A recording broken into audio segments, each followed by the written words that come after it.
I cared about my business. I cared about my children. And I thought some things will fall to the wayside. You know, my house might be completely crazy, but it's okay. I can book a cleaner and focus instead on my business and my children. And that's where I want my focus to be. I'm not going to be a domestic goddess right now. I'll cook, but I'm not folding laundry. I have to choose where I'm going to put my focus. And ultimately, we all have to choose what it is that brings us joy and sustains us, as well as figuring out, okay, what are the things that I need to do? Not just I need to get done, but what is it that I need to do? And we start off there. That makes a huge difference. That's a very subtle difference, though. What is it that I Yes. need to get done versus what is it that I need to do? Completely different though. Completely Yeah. different. Because it's all about thinking about automation, delegation, deletion, right? Mm. So I think we've all seen that kind of Eisenhower matrix with important, urgent, not important, not urgent, that whole thing. And this idea that you should only be doing important stuff. It's not fully true. There will be things that you know it's not important, but it is urgent because like your kid thinks it's important. So I guess it's kind of on the borderline. It's like, oh, it's important to my 3-year-old, but they have no concept. Like I really need to go get matching unicorn hats for my twins.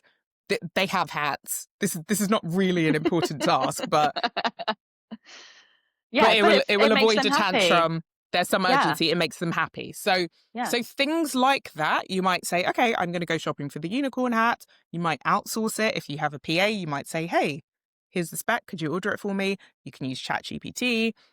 You can ask an auntie, ask your mum to help out potentially if you have her to support you. And that is a very different way of thinking to this is my to-do list. I am overwhelmed. Where do I get started? If straight away you take your to-do list, you just divide it out into the matrix, and straight away, if it's not important and it's not urgent, just delete it.